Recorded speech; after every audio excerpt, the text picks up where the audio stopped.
ఆంధ్ర రాష్ట్రం సోషల్ మీడియాలో ఫేక్ న్యూస్లలో అగ్రస్థానంలో ఉంది. ఓన్లీ 2-3 రాష్ట్రాల్లో కాదు, ఓన్లీ సౌత్ రాష్ట్రాల్లో కాదు, దేశంలోని అగ్రస్థానంలో ఆంధ్రప్రదేశ్ ఉంది ఫేక్ న్యూస్లలో.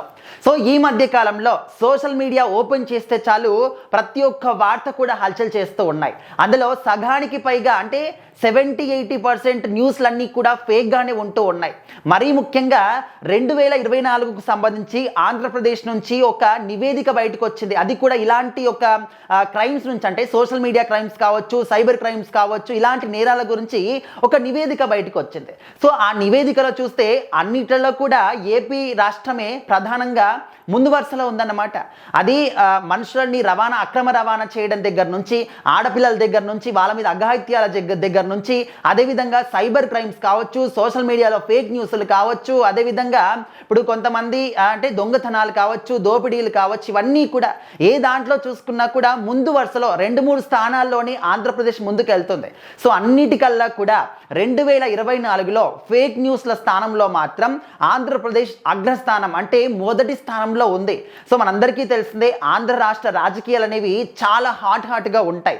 అంటే ఏ రాష్ట్రంలో ఎన్నికలు జరిగినా కూడా నార్మల్గా దృష్టి ఉంటుంది, నార్మల్గా ఎవరు సీఎం అవుతారు ఏంటనేది వేరే రాష్ట్రం వాళ్ళు తెలుసుకోవడానికి ఆసక్తి చూపిస్తారు. కానీ ఆంధ్ర రాష్ట్రంలో మాత్రం ఎన్నికలు స్టార్ట్ అయినప్పటి దగ్గర నుంచి ఇంకా రిజల్ట్ వచ్చిన తర్వాత, ప్రమాణ స్వీకారం తర్వాత ఒక సంవత్సరం వరకు కూడా అందరి దృష్టి అంతా కూడా ఆంధ్ర రాష్ట్రం పైనే ఉంటుంది. అంటే అక్కడ ఆ రేంజ్లో రాజకీయాలు జరుగుతూ ఉంటాయి. ముఖ్యంగా కుల రాజకీయాలు అంటే ఆంధ్ర అంటే కుల రాజకీయాలు, ఇది జగమెరిగిన సత్యం అన్నమాట.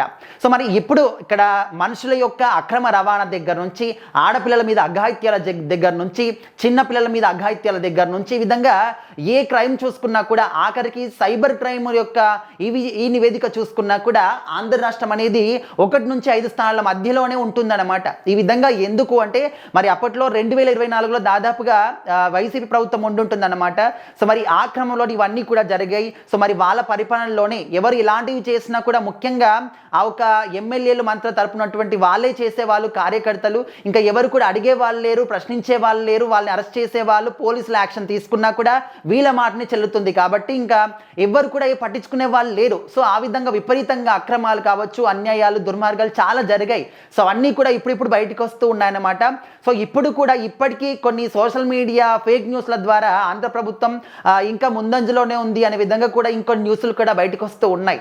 బట్ ఏదేమైనప్పటికీ కూడా ఈ సోషల్ మీడియా యుగంలో ఏది మాట్లాడినా, ఎవరు మాట్లాడినా కూడా అది ఒక పెద్ద సెన్సేషన్ అయిపోతుంది అన్నమాట.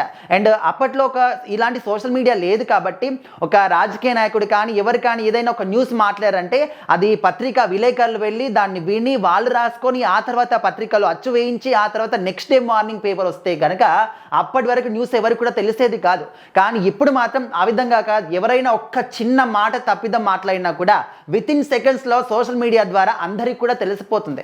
సో దయచేసి ఆచితూచి ఎవరైనా కూడా ఫేక్ న్యూస్లో స్ప్రెడ్ చేసే ముందు ఖచ్చితంగా 100 సార్లు ఆలోచించి మాట్లాడాలి అని చెప్పేసి, లేకపోతే వితిన్ మినిట్స్లో, వితిన్ అవర్స్లో, వితిన్ డేస్లో కూడా యాక్షన్ తీసుకుంటాము అని చెప్పేసి ప్రభుత్వం హెచ్చరిస్తూ ఉంది. సో ఇక మీదటైనా కూడా జాగ్రత్తగా ఉండాలి అని చెప్పేసి అందరినీ కూడా కోరుకుంటూ ఉన్నారు.